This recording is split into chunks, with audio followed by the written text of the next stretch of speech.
ಬದಲಾವಣೆ ಶಾಶ್ವತ, ನಶ್ವರವಾದುದಕ್ಕೆ ದುಃಖಿಸಬೇಡ. ಯಾವುದು ಇಂದು ನಿನ್ನದೋ ಅದು ನಿನ್ನ ಹಿಂದೆ ಮತ್ತೊಬ್ಬರದ್ದಾಗಿತ್ತು ಮತ್ತು ನಾಳೆ ಅದು ಇನ್ನೊಬ್ಬರದ್ದಾಗಲಿದೆ. ಬದಲಾವಣೆ ಈ ಜಗತ್ತಿನ ನಿಯಮ. ಅರ್ಥಾತ್ ಈ ಜೀವನದಲ್ಲಿ ಯಾವುದೇ ವಸ್ತು, ಸಂಬಂಧ ಅಥವಾ ಭಾವನೆ ಶಾಶ್ವತವಲ್ಲ. ನೋವು, ಸಂತೋಷ, ಲಾಭ, ನಷ್ಟ ಇವೆಲ್ಲವೂ ಕೇವಲ ಕಾಲಚಕ್ರದಲ್ಲಿ ಬಂದು ಹೋಗುವಂಥವು. ಈ ಬದಲಾವಣೆಯನ್ನು ಒಪ್ಪಿಕೊಂಡರೆ ಯಾವುದು ನಮ್ಮನ್ನು ಹೆಚ್ಚು ಕಾಡುವುದಿಲ್ಲ. ನಶ್ವರವಾದದ್ದಕ್ಕೆ ದುಃಖಪಡುವುದು ವ್ಯರ್ಥ. ಮನಸ್ಸೇ ಮಿತ್ರ, ಮನಸ್ಸೇ ಶತ್ರು. ಭಾವನೆಗಳ ನಿಯಂತ್ರಣ.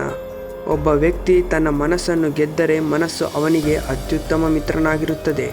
ಆದರೆ ಮನಸ್ಸನ್ನು ನಿಯಂತ್ರಿಸಲಾಗದವನಿಗೆ ಅದೇ ಮನಸ್ಸು ದೊಡ್ಡ ಶತ್ರುವಾಗುತ್ತದೆ.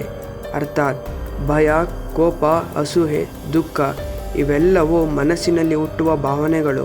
ಈ ಭಾವನೆಗಳನ್ನು ನಿಗ್ರಹಿಸುವುದಲ್ಲ, ಆದರೆ ಅವುಗಳಿಗೆ ನಿನ್ನನ್ನು ನಿಯಂತ್ರಿಸಲು ಬಿಡದಿರುವುದು ಮುಖ್ಯ.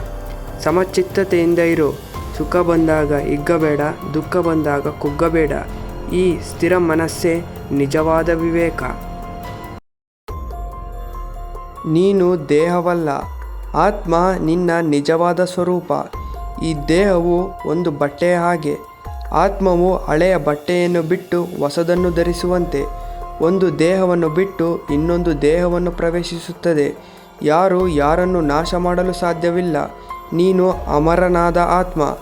ಅರ್ಥಾತ್ ಬದುಕಿನಲ್ಲಿ ಎದುರಾಗುವ ಯಾವುದೇ ನೋವು, ಕಷ್ಟ ಅಥವಾ ಸಾವಿನ ಭಯವು ಕೇವಲ ಈ ದೇಹಕ್ಕೆ ಸಂಬಂಧಿಸಿದ್ದು. ನೀನು ಅಂತರಾತ್ಮ. ಈ ಅರಿವು ನಮಗೆ ಜೀವನದ ಕಷ್ಟಗಳನ್ನು ಧೈರ್ಯದಿಂದ ಎದುರಿಸಲು ಆಂತರಿಕ ಶಕ್ತಿಯನ್ನು ನೀಡುತ್ತದೆ.